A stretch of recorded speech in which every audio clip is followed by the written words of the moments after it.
Oh my gosh, sorry, I'm 1 minute late. I couldn't figure out how to find. I haven't done this in so long. It's been such a few months. I couldn't figure out where my go live thing I already set up was. So hi, welcome. This is so exciting. Sorry, our day has been chaotic. I love it. It's the best kind of day.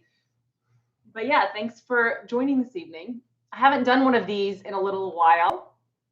Um, I'm going to try to answer as many questions as possible. The chat is kind of, I already see there's tons of questions in there, so I will try to answer. I did have people from locals ask me questions too. I do, Locals is a platform outside of all social media where I have a private group where we just kind of hang out and encourage each other. I do live streams there once a week. I'm going to try to be better about doing live streams on YouTube once a month. And I'm going to hang out tonight for as long as, I guess, for a while. We'll see how it goes if people stick around. And I'll try to answer as many questions as possible. It has been 4 months, January, February, March, April, 4 months since my skin removal tummy tuck surgery. I don't think I've done a live stream with you all since then. But yeah, I'm excited to catch up. I'm healing really, really great. My muscle repair, the part where they like sew all of your muscles back together, was the hardest part of recovery. I think like my actual incision and the skin removal part and the liposuction they did on my sides was pretty quick recovery, I feel like, but it was that muscle repair where I still feel like I can't quite do like an actual sit up. I'm not quite lifting things. I'm back to traveling for my job full time. I'm lifting my suitcase. So those things are all fine, but that was probably the longest part of my recovery.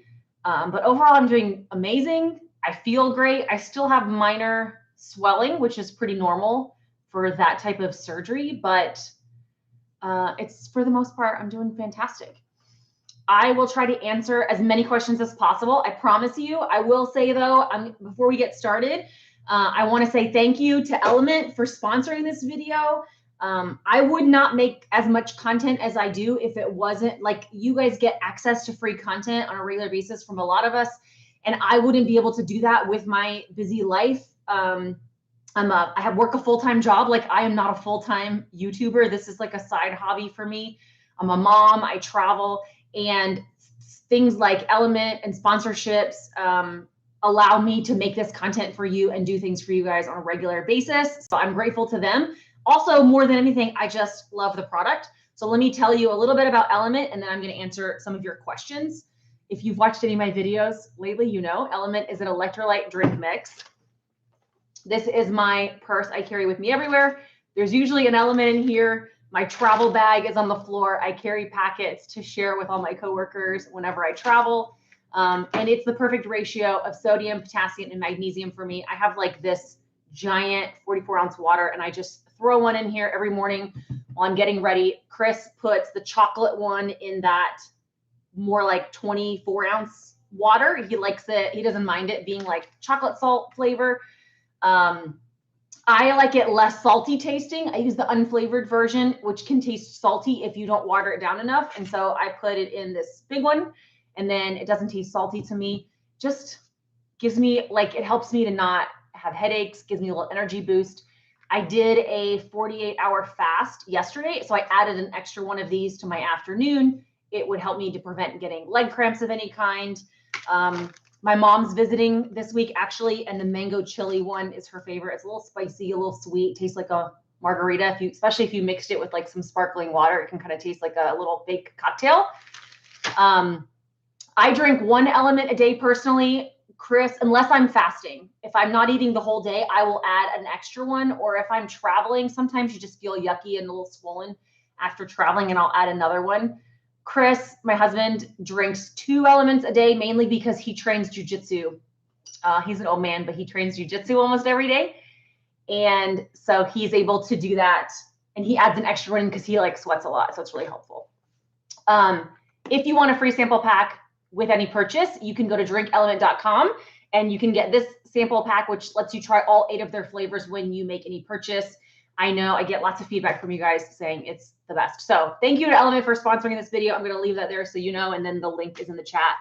But now we'll get into answering questions. Let me see here.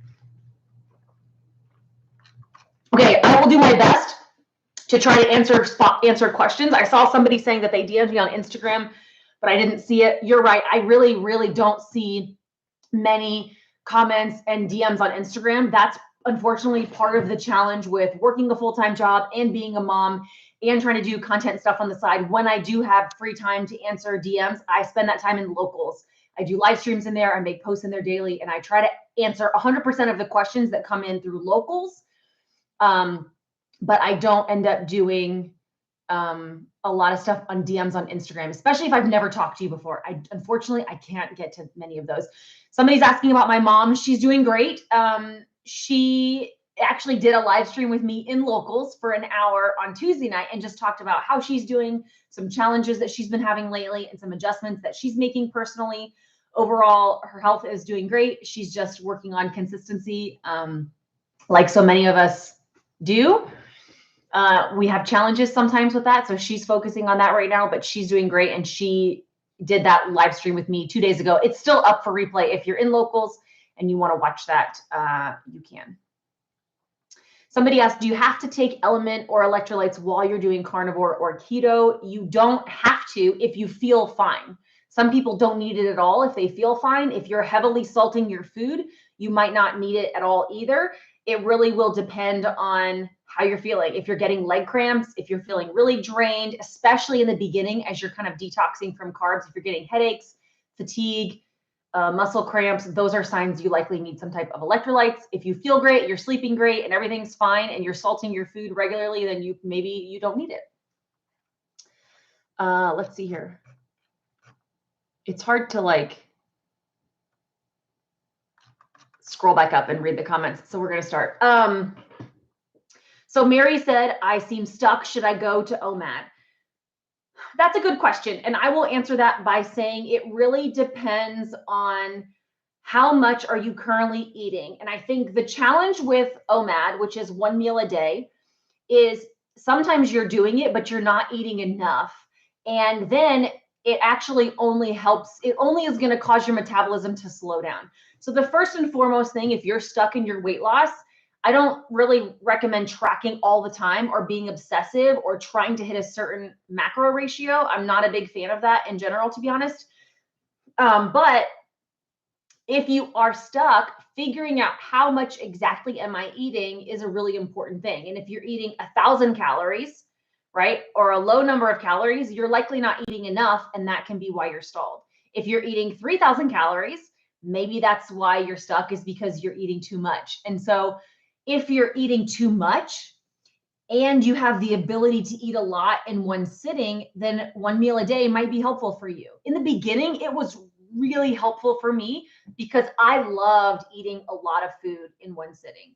I wanted to eat a lot at once, and I could just sit there and stuff myself. And then I didn't have to worry about eating another meal throughout the day, but I was getting all the calories in that I needed for the day in one meal.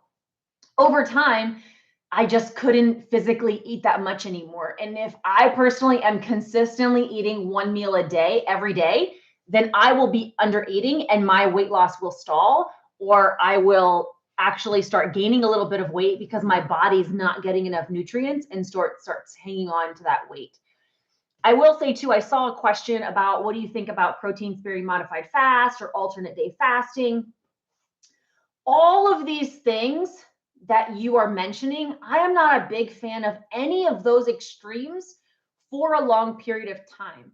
I think that none of those are really sustainable. I think instead of saying I'm going to eat 1 meal a day every day for the next several months, I think you should try eating 1 meal a day once or twice a week.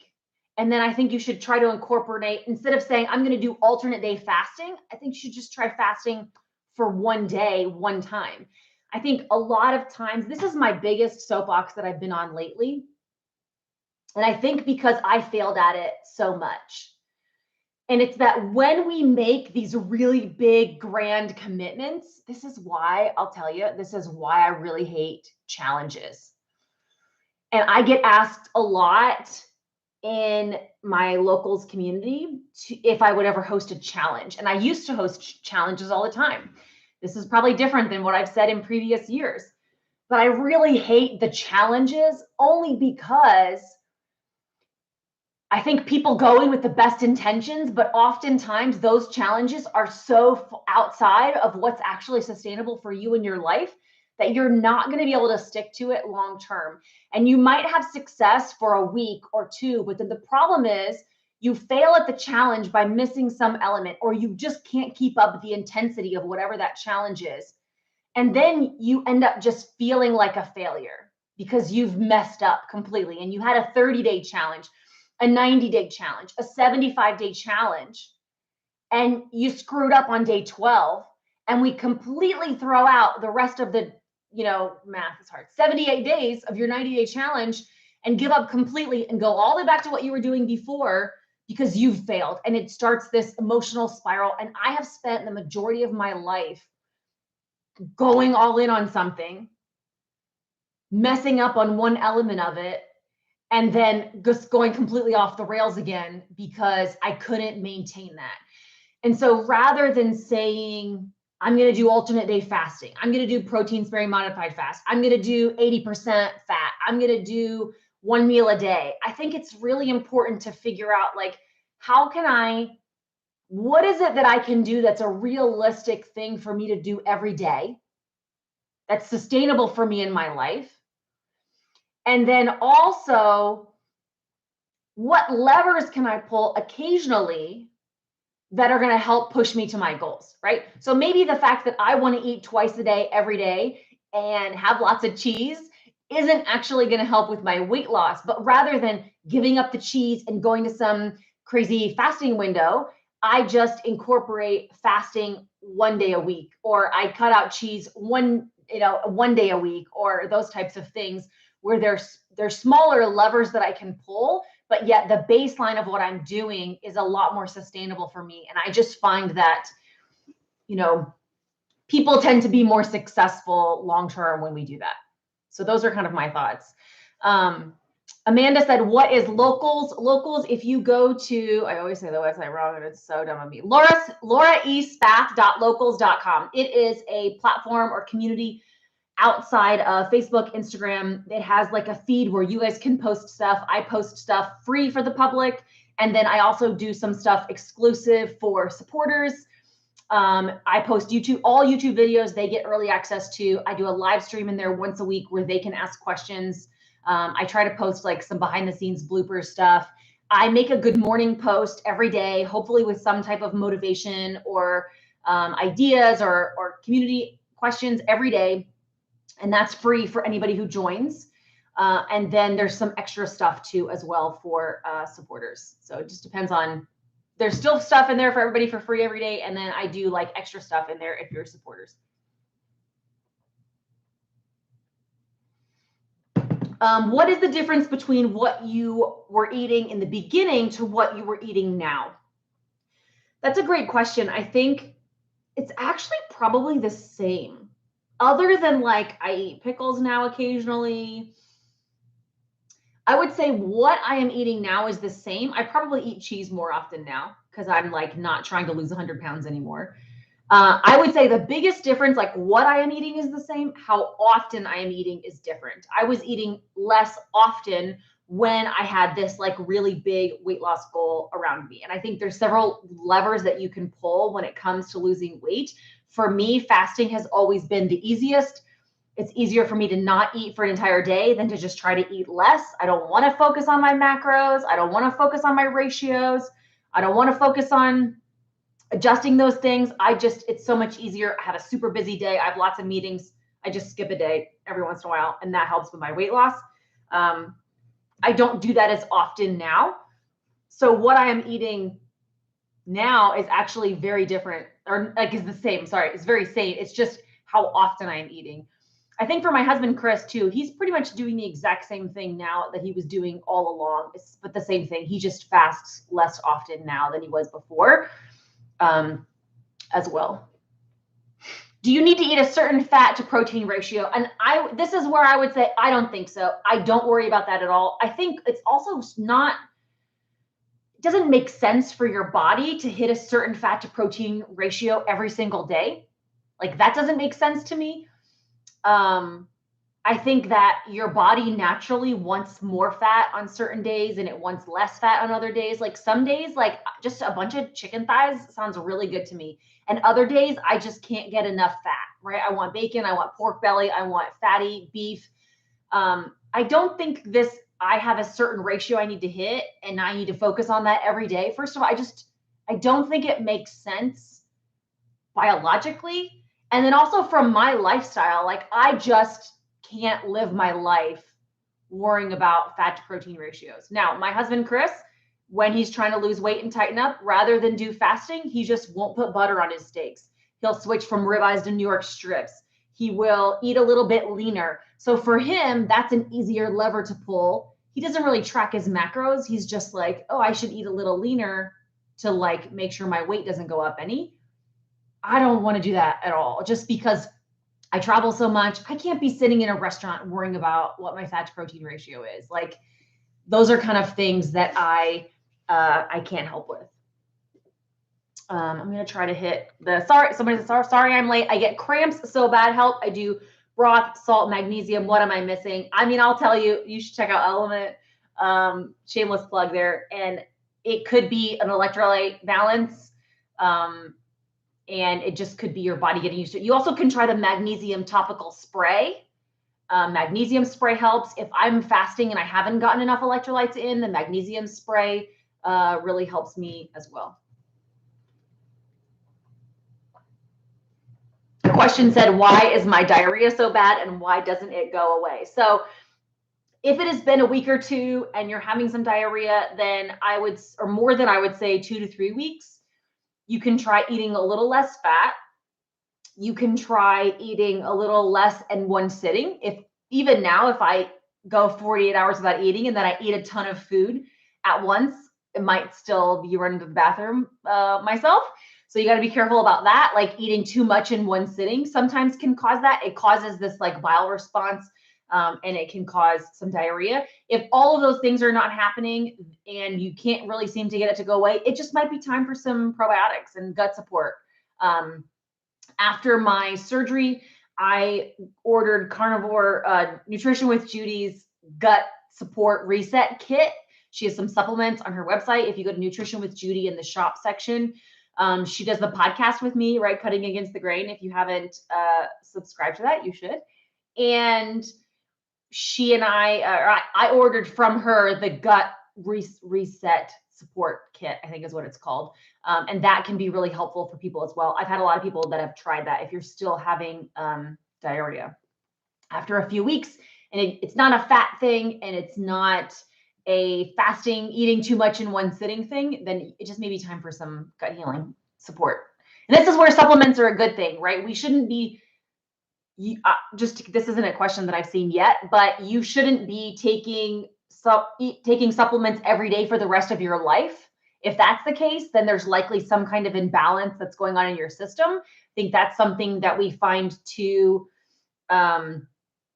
vegans to be healthy have to have a very specific supplemented diet in order to get all the nutrients that they need. If you're eating a variety of meats and eggs and things, there really isn't supplements that you should need to take every day, all day for the rest of your life. But in the beginning, especially as you're healing, they can be very helpful and very beneficial. So I'm not knocking supplements in general. I just think that if there's something that you feel like you need forever, then you should relook at your diet and say, what is it that I'm missing from my diet? They shouldn't be a long-term plan.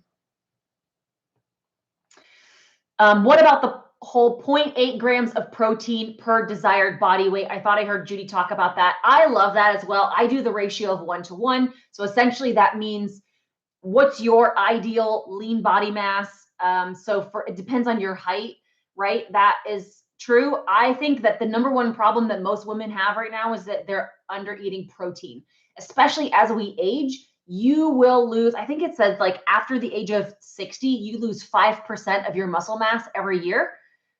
I said that in one of our podcasts and we got a comment that was like, you're so dumb. you can't lose 5% of your muscle mass or you'd have no muscle left in like 20 years. No, it's not 5% every year total. It's 5% this year. And then next year, it's like 5% of what you have left. And then 5% of what you have left. So over the age of 60, it's especially for women, I think women tend to undereat protein. So depending on your height, like what's your ideal weight, your body mass, it could be 130, 40, 150 pounds, whatever that is. I think most women need to make sure they're getting in about 120 to 140 grams of protein a day. That's my goal personally.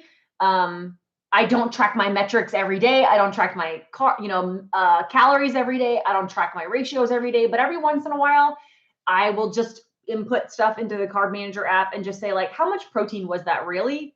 And like, am I eating enough food? Nobody asked this either, but kind of as a side note, this is my issue with the super high fat concept. And me personally, when I was eating keto and I was worried about my keto macros and getting super high fat and super low protein for keto macros, I was under eating protein. And I believe that's what caused a lot of my hair loss at the time. So for that. Hollywood Fred, thank you for the super chat. So I'm gonna make sure I answer this question first. This July will also be 5 years for me on Carnivore. So first of all, claps to Hollywood Fred. Fantastic name, by the way. Been a total life changer. I followed you since the beginning. Congrats. That's amazing. Congratulations. Hopefully you share that with people. I would be curious too. Are there people in your life, like have people seen the change in you and been able to comment on that? Like I'd be curious how people in your real life react to that. That's so crazy. Peggy asked, what are your thoughts on a 4-day fast? So I've done that before. I've done even like up to 7-day fasts. I will say personally, I didn't experience any more benefits going past like 48 to 72 hours when I hit the 4, 5, 6 day metrics.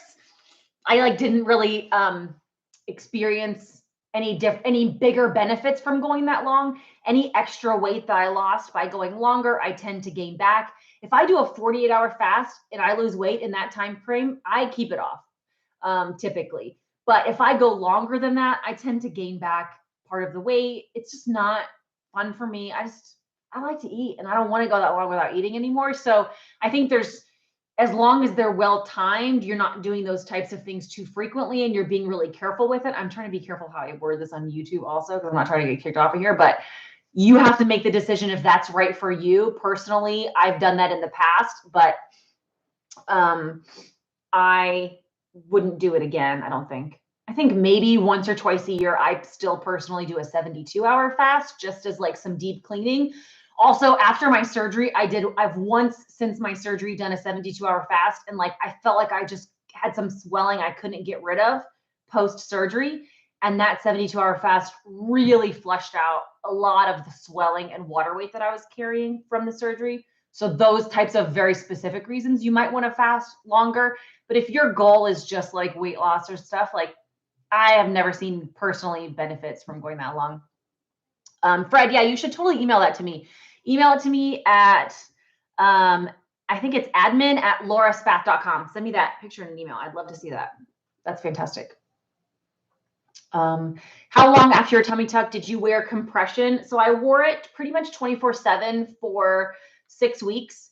And then I was traveling a lot after that. And so I did keep wearing it most of the time after that. And then I think right around the 3-month mark, I was like, man, I'm still wearing compression and I still feel like I need it more than I thought I would.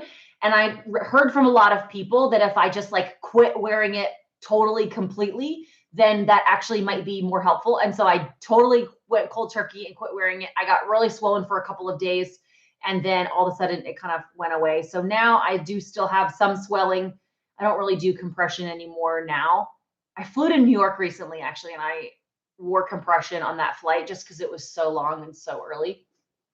But for me, it ended up being 6 weeks, 100%. And then I weaned down to like 3 months, And now it's rare that I do it now. If I'm traveling a lot, or if I was like exercise, I don't exercise, let's be honest, but like doing a lot of physical something and I got extra swollen, I might wear it for a little bit. Betty says, what can I do about bloating? I would analyze, what are you eating? Are you eating things that are triggering you, spices, anything, sweeteners? Even like pork can sometimes make people feel a little bloated. So I would analyze, first of all, like, what am I eating? Try to isolate it.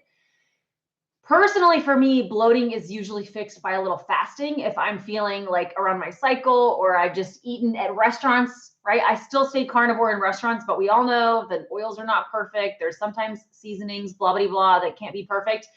A good old 48-hour fast always fixes any swelling or bloating that I'm experiencing. So that would be my suggestion. And if it's persistent after that, then I would try some gut supplements. Steph P, thank you so much for the super chat. I'm gonna answer this really quick first.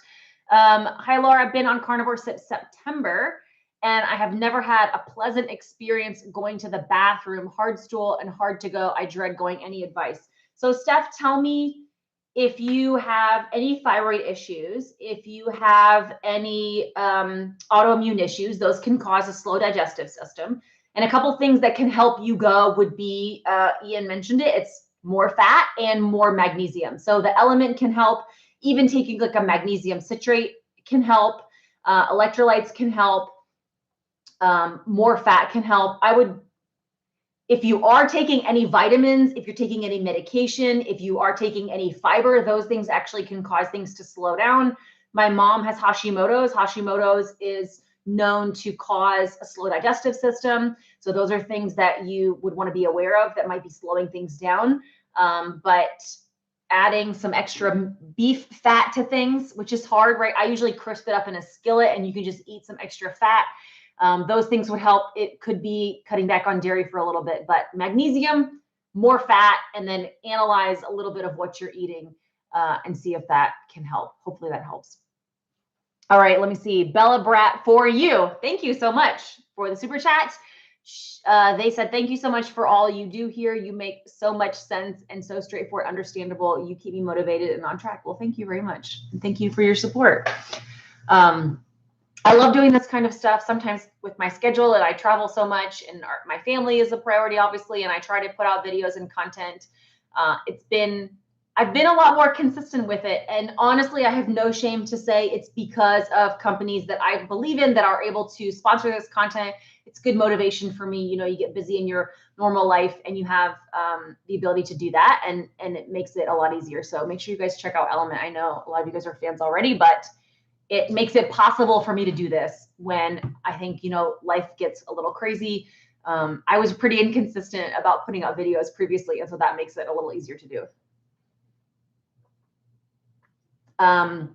Ursula says, I live in Arizona too, and it's getting to be summer. Do you try to stay active? And how do you do that in the summer? I am not a good representation for an active lifestyle. I say that with a joking smile, but I'm not necessarily proud of that. I do need to make sure that I'm more active than I am. I go to the gym. I have a gym membership, but that's simply to go to the sauna. So I wish I could be more active. I will say, and totally not meant to be a plug, but it is that electrolytes make such a difference, especially in the summer. You know, Element said to me that their sales and their busy season is the summer season because everybody's out sweating. And so it's important to make sure you're having electrolytes, whether it's Arizona or wherever you live. I think in the summer, it's important to make sure you're getting a lot of electrolytes. We have a pool, thankfully, but that doesn't really get me too active. I think for me, it's trying to find ways to stand up. I travel a lot for my job, so I feel like those things help, but going for walks. My husband, Chris, goes for a walk every day pretty much. And even in the blazing heat of the summer, he's still doing that and goes for a walk. So unfortunately, I'm not your motivation for I'm not going to be posting my workout videos anytime soon, unfortunately. Kathy said, I made the mistake of eating broccoli the last 2 days. I'm going back to strict carnivore. You know what? I have had times over the years where I've been like, oh, you know what? A salad sounds really good. I bet I could eat a salad and just see what happens. And like, I instantly get bloated and my digestive system comes to a complete halt. So it's like, I wish I could say that I would, you know, never would want to eat a vegetable ever again. It's like, I like them, but they don't like my body and my booty and my digestive system. Those types of things are not helpful for me. So I totally feel you on that one. Broccoli would definitely wreck my stomach for sure. And lettuce too. Actually, funny story. So I was traveling for work a couple of weeks ago and I had brought my own food. Like when I travel so much, I pack my own food most of the time just because I know I don't, you know, especially in group meals, I don't want to like worry about it. We were doing working lunches.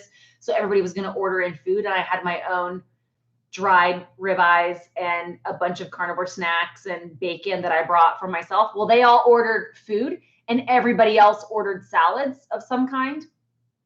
And about 3 o'clock in the afternoon, one by one, they all started dropping like flies and going to the bathroom and were sick and had diarrhea. And apparently they all got food poisoning in the same day. Literally every single one of my coworkers, except for me. We were supposed to have 3 days of meetings and we had to cancel the third day and they all stayed in the hotel rooms and got completely sick and were throwing up and vomiting from food poisoning. And they all had the lettuce. And I was the only one that didn't get sick and didn't eat the lettuce. And so I flew home early because we had to cancel all of our meetings because they were all so sick. So nobody ever said that about ribeyes, did they?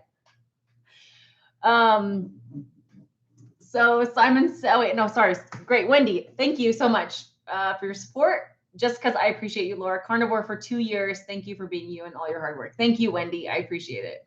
And congratulations. I think 2 years is such a long time. I had spent, you know, I can't tell you how many times in my life I had tried some kind of diet or lifestyle or whatever it was. And I was always really good at lasting like 3 months, 6 months, even maybe a year. But keeping it up for 2 years is amazing. And that is a huge undertaking. I absolutely know that. You know what, too? For me, it was right around that 2-year mark when I started struggling. And so you're doing fantastic already. You're still staying motivated, which is fantastic. I started getting a little too cocky around 2 years, thinking I could incorporate things. It's right when the world shut down as well. And I was stuck at home and I was like, I could eat other things and keep it under control. I could not. Reality. I could not. And so you're doing great already. That's a huge undertaking. Food poisoning. Nobody ever said that about ribeyes. It is so true. Absolutely. Let me see here. Melanie said, I just started this lifestyle 3 weeks ago and the leg cramps are awful. Girl, you need some electrolytes. So magnesium spray, there's a topical magnesium spray. I'm pretty sure I have it on my Amazon list. Element electrolytes, having one of those a day for me keeps the leg cramps away. And if I'm fasting longer than 24 hours, then I add a second packet and that makes a big difference for me. Let me see. I saw Cindy in here somewhere. Cindy's in my locals group. I gotta find her comment. I lost you, Cindy. I saw your comment float by earlier, but welcome. A couple people. I did a live stream over there for them on Tuesday. And let me see here. Okay.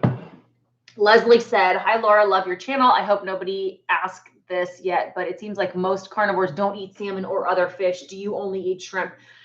You know what? That's just a me thing, though. I don't think that's a lot of carnivores eat salmon. Chris loves fish. He loves like Chilean sea bass. He loves cod, all those other whitefish. I'll tell you what, though, I had a really bad experience with fish like in college, and I just don't like fish. It's like, it's a me thing. I love shrimp and crab legs and all the trashy seafoods that I'm sure people criticize. Oysters and lobsters and all of the shellfish. But I think you should totally eat salmon. I think that's a fantastic thing. It's really nutritious. Yeah, I think you should totally do all that. So there's absolutely nothing wrong with it. I will say a lot of people will say that it's not fatty enough for them. So I wouldn't eat exclusively fish. And if you're having fish for a day or two, then you might want to incorporate something fattier on other days just to balance things out. This is also why I'm not a fan of like needing to hit a certain fat to protein ratio every single day. Because sometimes I just want to eat some chicken. And I know that sounds crazy, but I love chicken thighs. And sometimes, you know, I'm eating bacon and eggs, and sometimes I'm eating those flanken beef ribs that are extremely fatty. And then you eat super rich, fatty meats for several days. And you're like, you know what? I think I could just live on some chicken thighs and eggs for a couple of days and eat a little leaner. And that's just pretty normal balance, I think, and how we do. So yeah. Somebody mentioned hit the thumbs up button. This helps, Laura. It does help me. You can super chat and help. You know, if you can't do that, totally no problem. Just hit the thumbs up, and that actually really does help as well.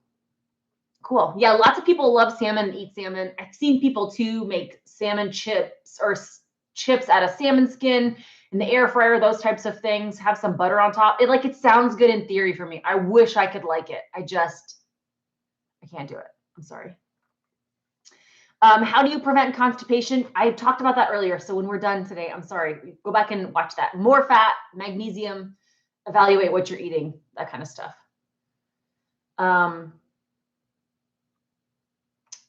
This is an interesting question. Mark asked, do you have issues at work having to balance your work and appearances at conventions and meetups? You know, yes and no. I mean, my corporate life is my number one priority. And I mean, family is first, right? My family is my number one priority. And then my corporate job is my other priority. And then the social media stuff comes really like third or fourth or fifth. Like I volunteer at church and I have friends, and like social media for me is pretty low on the totem pole. And I say no to a lot of companies who want to sponsor videos. I can't do more videos than I already do. Like it's already been a stretch for me, to be honest, to be putting out like 2 and 3 videos a month, like with my schedule and my life. So I could make probably a lot more money than I do now if I was to say yes to more things. But first of all, from like an ethical standpoint, I can't say yes to things that I don't believe in.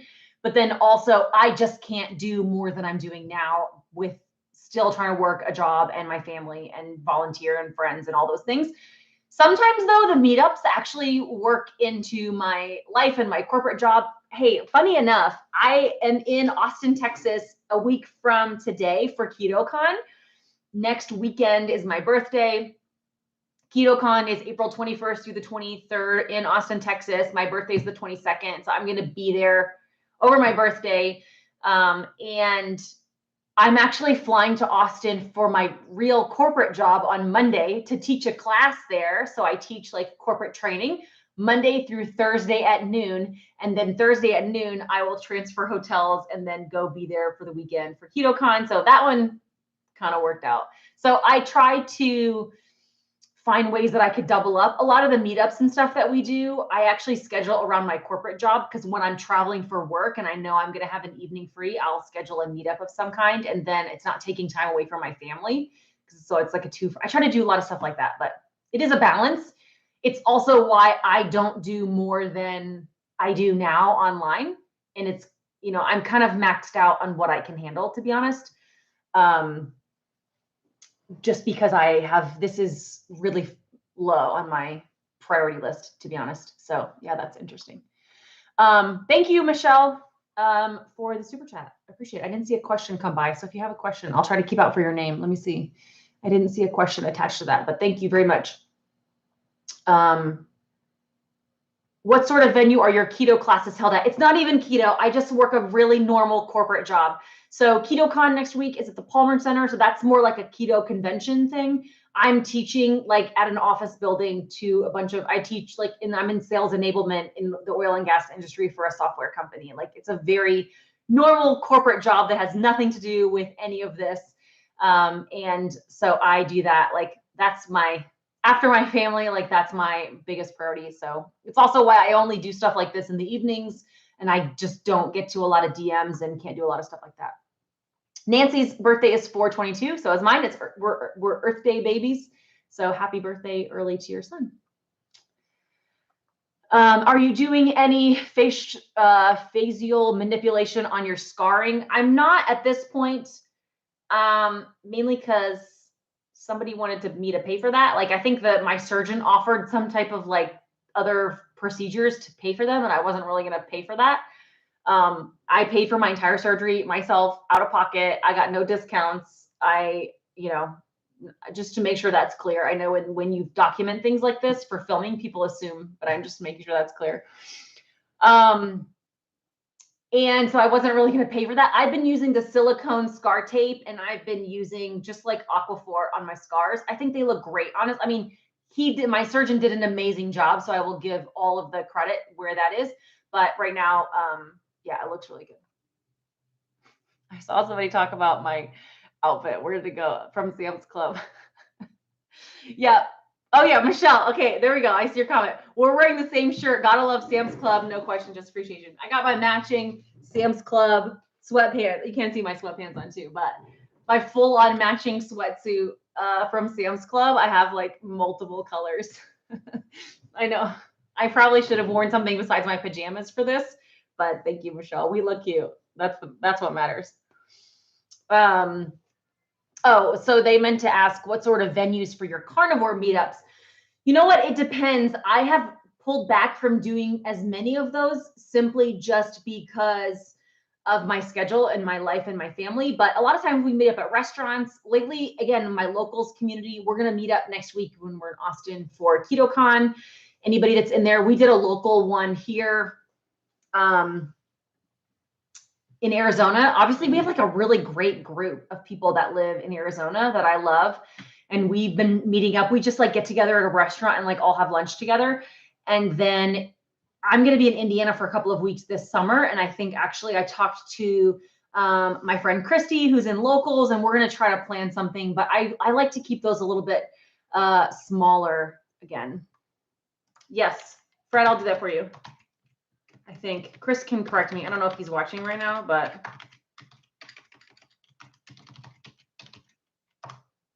that email address goes to Chris, and then he sends stuff to me when I can. That's been also like Chris handles a lot of that stuff for me, so I can work and be here for you guys and do things, all of those things. And if you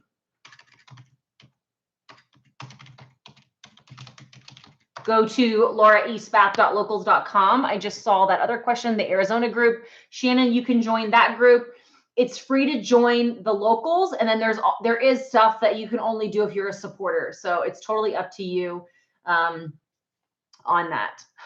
Mark asked, how tall is Dr. Barry? He's very tall. He's going to be at KetoCon next week. I have been able to meet him before, thankfully, in Boca Raton, Florida at Low Carb Boca a year and a half ago. So that was really great. And he will be at KetoCon next weekend as well. I have a picture of me from last year, though, standing at KetoCon, and it's me in between Dr. Chafee and Dr. Baker. And it's like these two giants. And then I have never felt so skinny in my life standing next to these two giant tall guys. Like, I'm pretty tall. I'm 5'8", and I'm not like that. I mean, I'm not petite. Okay. So it was pretty funny just to see that picture of like them towering over me. I felt very tall in that. So yeah, hopefully I will definitely communicate to the locals community about a meetup in Indiana. We're going there sometime around July 4th. So that would be around there. Okay, let me see. This has been fun. Okay, let me scroll up a little bit. Lots of constipation questions. I feel like that's like, I have a whole video. Let me say this. So I am seeing lots of constipation questions. I talked about it earlier in this chat, so you can go back and watch that replay. And then I have a whole video that I did on like constipations and hemorrhoids, and like I got real graphic. So if you want to hear more about that, it's an older video. I think it's from a couple of years ago, but it all still holds up. Any meetups planned yet for the Austin KetoCon? I'm going to try to get together for the locals community that's there. And I know there's a couple other things I am doing. Well, let me say this though about KetoCon as like a little plug. Meter is going to be there, the Bluetooth meat thermometer that I love so much. They're going to be there. And then on Saturday, they're going to be having me at their booth for a couple of hours. So that's, I'll be there for that. And I'm excited actually just to be there and hang out with them. I've never met any of them in real life, and I've been using their product and working with them for a lot of years. So I'm super excited. So there'll be a lot of different times at Austin. If you are in my locals though, we're going to try to do, last year there was like 10 of us that all just like went to dinner together one night. So I'm going to try to do that with my locals people at KetoCon also. Okay, good. Aaron's in the same outfit. So Michelle and Aaron and I are all wearing the same Sam's Club sweatsuit. Listen, actually, my mom's out there somewhere too. She's hanging out with the kids and she's wearing the same thing too. The same thing too. I have no shame in the fact that half my wardrobe comes from Costco and Sam's Club. No shame at all. When I go to KetoCon next week, I'm actually like stressing about what am I supposed to wear, because all the trendy clothes lately are like baggy clothes, and I feel like, this sounds so strange, but I feel like everybody's like, you know, like judging you and your body, and they're like, did she get fat? Is she skinny? Like, what does she look like after her surgery? And then it's like, what am I supposed to wear? So it's like, maybe I'll just show up in my Sam's Club sweatsuit just to like put things in real low expectations of how things really are. So go to Sam's Club. This is a purple color. I don't know if you can tell on camera. Purple, I have the gray, and I have like a different gray color as well. Go to Sam's Club. I love it. Okay, Frosty Gal said, putting this out there, Element electrolytes are not great.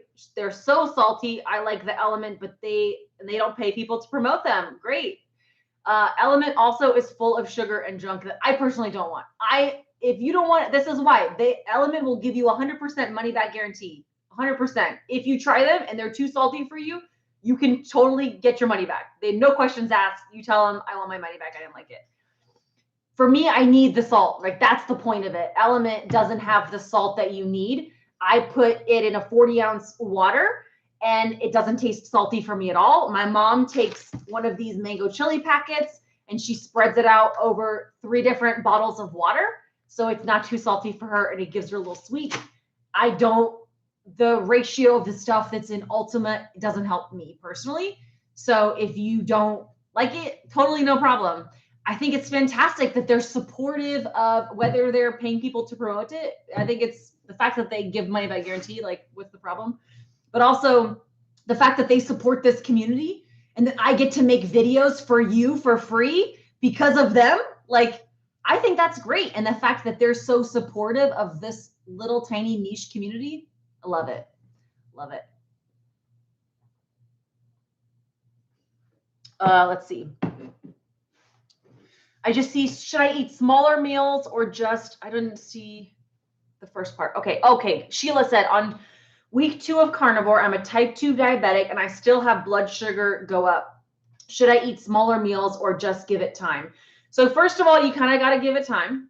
And second of all, I do believe, and Dr. Jason Fung, I would recommend looking into his book, The Diabetic Code, or The Diabetes Code, or something like that. I always say it wrong, but he talks about the fact that you have sugar stored in, when you're a type 2 diabetic, right? And you get non-alcoholic fatty liver syndrome, you have sugar stored deep down inside of your organs.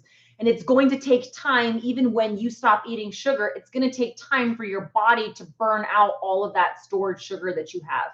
And so, number one, it does take time, but also he's very clear to say it does take fasting to access that deep stored sugar. And he recommends to do, if you are diabetic trying to reverse that diabetes, he recommends doing a 36-hour fast.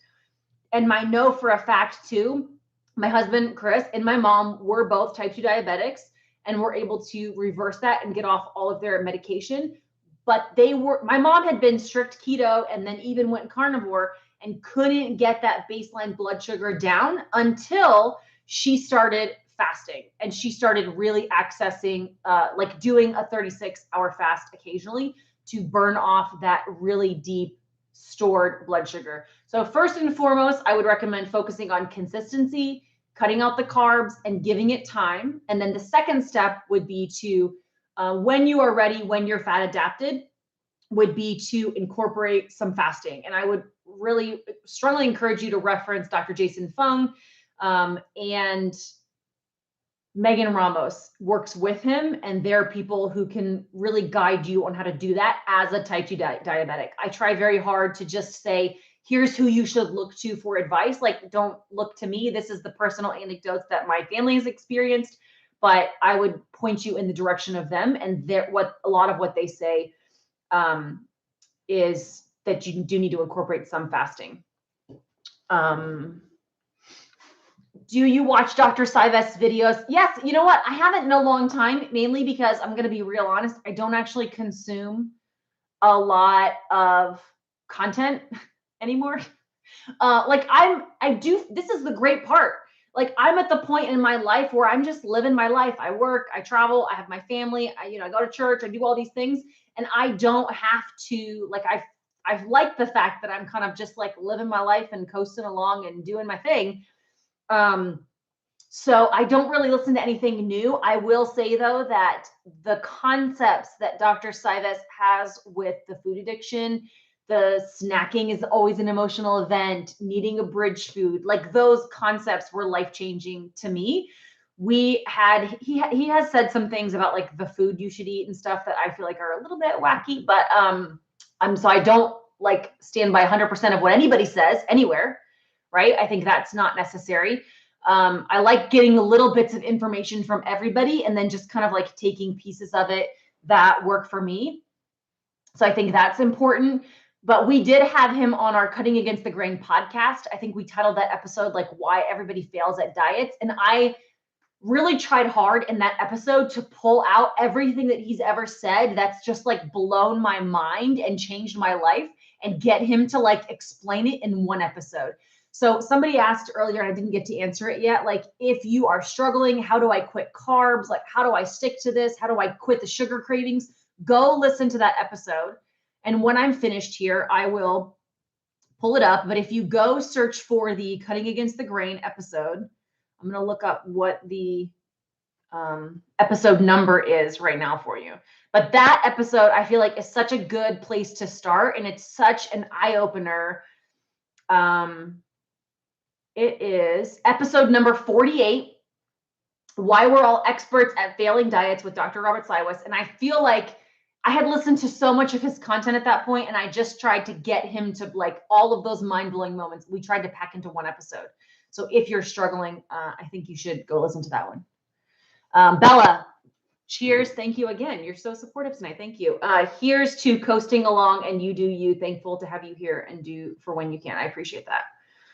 It is interesting too. Like, I feel like I don't have I don't know. You're not going to find from me like, here's the 7 foods I'm never eating again, and I'm completely changing everything I'm doing, and look what I'm doing now. Like, it's kind of all the same for me, which is great. I don't know. Unfortunately, like, some people have some healing to do and other things going on, but like, there's no big like surprises happening over here. This is like, it's just the way that it is. What do you think about fat fasting? I mean, personally, I don't have any interest in doing it. I get the point. I understand the concept. It's not real fasting, right? So you're not getting the benefits of eating nothing and actually fasting all the way, number one. I think it would probably give me diarrhea. I'm not going to lie. If I ate nothing but fat, that's why I can't eat super high fat. If I was just drinking fat, I was drinking a lot of butter, eating a bunch of butter, like I probably would just poop my pants. So I think sometimes it's a difference. Like, some people, it can make them hungrier because it's like stimulating your appetite. And then for other people, it can be a bridge where if they physically can't fast for very long, it could help you fast longer. So I've always just had enough actual fat on my body that I don't need to just eat fat in excess because I'm trying to burn fat on my body. But I think that, Lisa just mentioned fat fasting helped me get fat adapted and help stop the cravings. I saw somebody said, can you explain being fat adapted? Fat adapted is when your body goes from burning sugar for a fuel source to burning fat for a fuel source. So if you've been eating carbs and sugar, it's a lot quicker of a burn to burn sugar for your body, which is why the minute you eat any kind of carbs or sugar, your body is going to burn that first. and it's going to store any fat that you eat. This is also, I'm going to tell you why being carnivore and keto, if you're not being consistent, you're actually just going to end off in so much worse of a situation, because if you're eating all of this fat because you're doing carnivore or keto, and then you're still having little bits of sugar, your body's going to be burning all of this sugar and all the high fat that you're eating. It's going to start storing. And that's when you're can have dangerous blood work situations. It's when you're not gaining weight. And it's just because you think like, it's just a little cheat. It's just a little treat. It's no big deal. And you think that that doesn't really make a big difference, but it does, because it's going to keep your body burning sugar for fuel, and all the fat that you're eating is getting stored. And it's kind of like you're doing the worst of both situations. So when you deprive your body of sugar and carbs, it's going to switch over to burning fat for fuel. And whether that's fat that you're eating or fat that's stored in your body. So why sometimes that transition people call the keto flu, electrolytes can really help with that. But as you transition, you might be getting, the headaches or fatigue, and that transition is like a little bit tricky. Once you've completely switched over, once you're fat adapted and your body's burning fat for fuel, your energy levels increase, you feel great. Usually you start losing weight, like depending on how many carbs you've been eating, that can take a few days, a few months. Not a few months, it's a few weeks. Usually for most people, it's within the first week or two that they're being strict. The more not strict you are, right, the longer that's going to take. And that's kind of the more helpful. Yeah. So, Jude, I saw your question. So do you have to pay to get answers new to this live chat? You don't have to pay. I just can't see all the questions, and I can't answer all the questions. So when you put in a super chat, I see it. It pops up in a big colorful box for me, and I will answer those first. And then I try to answer things as I can, but I can't read everything. And I can't, it is very hard to read and talk at the same time, just for the record. It's been almost an hour. So yeah, we're going to try to wrap up. I know there's a lot of people on here, but yeah, I'm glad we could hang out tonight.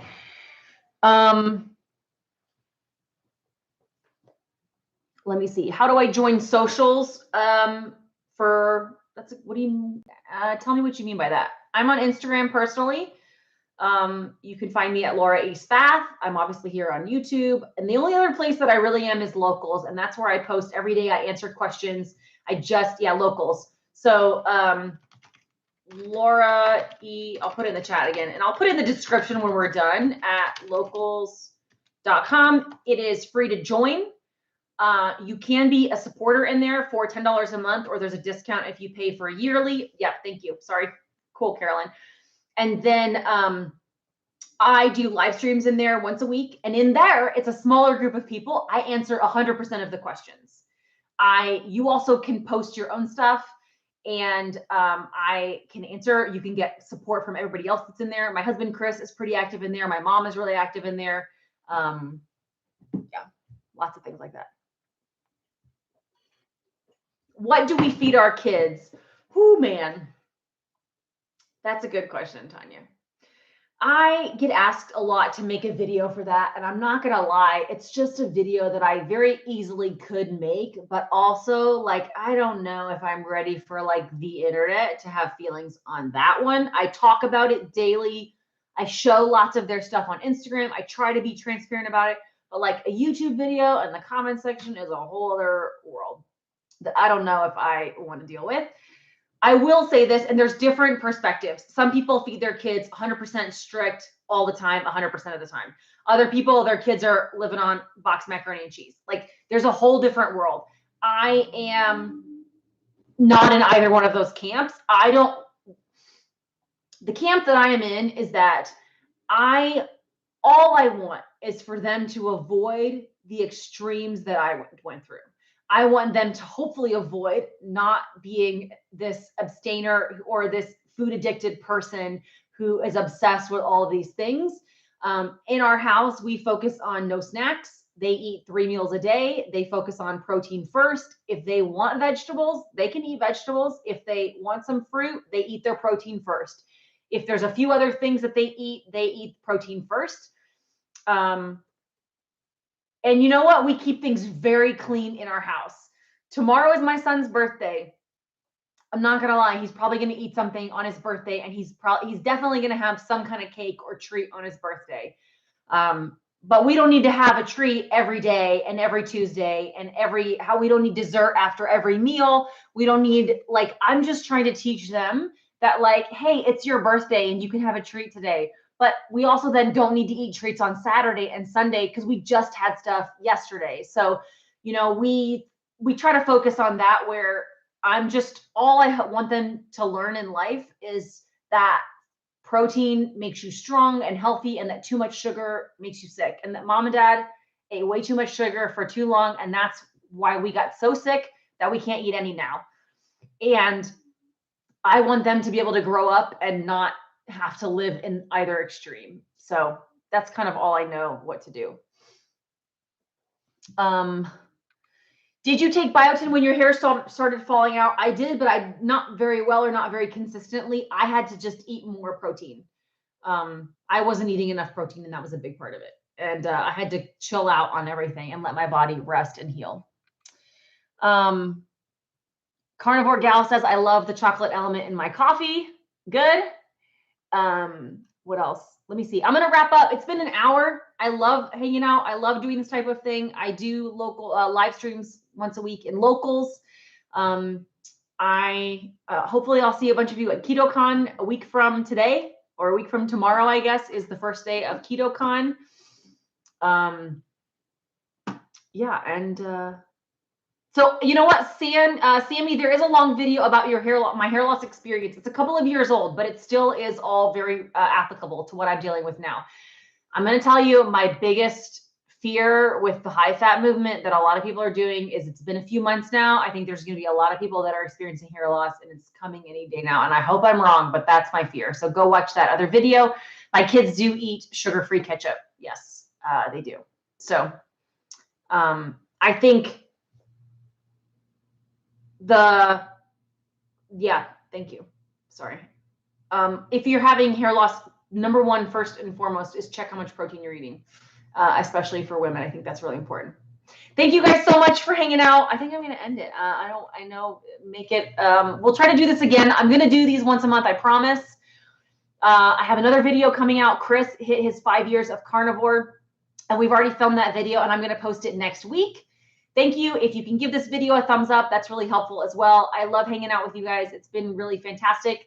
Thank you so much. Nathaniel is 7 tomorrow. I swear half the people on Instagram are only there because of Nathaniel, and he's just the coolest kid ever.